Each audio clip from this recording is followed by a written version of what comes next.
Hello বন্ধুরা, তো দেখো সকাল সকাল আমি আর ছেলে ঘুম থেকে আজকে উঠে গিয়েছি, কারণ আজকে আমরা যাবো পিকনিকে। তো ঘুম থেকে উঠে আগে ছেলের খাবার বানিয়ে নিয়েছি, মানে ওকে কী কী খাওয়াবো তো সেগুলো সব বানিয়ে নিয়ে নিয়েছি। আর আজকে আমরা যাচ্ছি ফ্যামিলি পিকনিক, বেশি কেউ যাচ্ছি না, আমরা ফ্যামিলিরা মিলেই যাচ্ছি। তো আমরা টোটো করে যাচ্ছি, আমাদের নিজস্ব টোটো আছে। তো যাই হোক, তারপরে ছেলের খাওয়ার টাইম হয়ে গিয়েছিলো, তো গাড়িটা এক সাইডে দাঁড়িয়ে করিয়ে ছেলেকে খাইয়ে নিচ্ছিলাম। তারপরে বললো যে দেরি হয়ে যাচ্ছে, তো গাড়িটা যেতে যেতেই খাইয়ে নেবো। তো তারপরে ছেলেকে খাওয়াচ্ছিলাম। তো দেখো হচ্ছে কি সুন্দর না, নদীটা দু সাইডে নদী, মানে দু সাইডে নদী আর মিডিলে রাস্তা। তো যাই হোক, তারপরে যেতে যেতে দেখি ফরেস্টের ভিতরে ঢুকে গিয়েছি। তো এখানে ছেলেও ঘুমিয়ে পড়েছে। আর দেখো আমরা গাজলডোবা চলে এসেছি, আর গাজলডোবার ব্রিজটা দেখছো কত সুন্দর লাগছে, মানে আমরা যখনই আসবো এই ব্রিজটাতে তো আসবোই।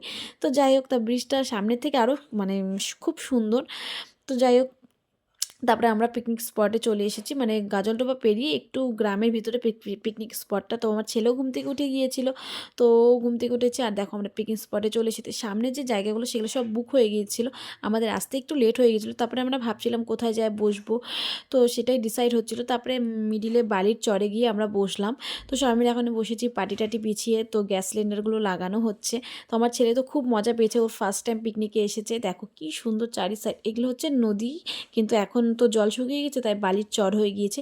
তো মা এখানে চাউমিন বানিয়ে নিয়ে এসেছিলো, আর যা যা হয় টিফিনে ডিম, পাউরুটি, কলা, তো সেগুলোই এখন আমরা খাবো, বসছি।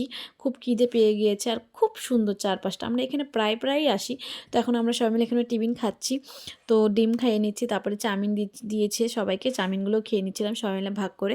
তারপরে এখানে রান্না বসিয়ে দিল, আমরা বাড়ি থেকে সব রেডি করে নিয়ে এসেছিলাম।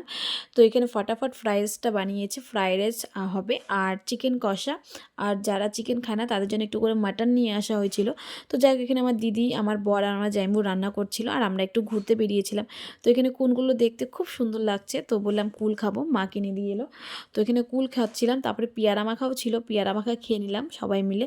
আর যে দাম পেয়ারা মাখার, অতটুকু পেয়ারা মাখা 20 টাকা করে। তো যাই হোক, তারপরে আমরা ওই একটা মানে উঁচু জায়গায় উঠছিলাম, উঁচুর থেকে ভিউটা কত সুন্দর লাগছিল। তারপরে এখান থেকে আর নামতে পারছিলাম না, হচ্ছে পা ব্যথা হয়ে গেছে, দাঁড়িয়ে আছে। তারপরে ছেলে ওর বাবার সাথে একটু খেলা করছিল।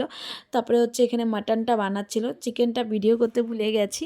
তো যাই হোক, তারপরে মাছের মাথাগুলো ভেজে নিচ্ছে, মাছ ভাজা, মুড়ি ঘন্ট আর মাছ ভাজা। তো এখন রান্নাবাড়ি হয়ে গেছে, আমরা সবাই মিলে এখন খেতে বসবো, কারণ প্রায় সন্ধে সন্ধে হয়ে গিয়েছে। তো ছেলেকে নিয়ে এসেছি, তাড়াতাড়ি চলে যাবে।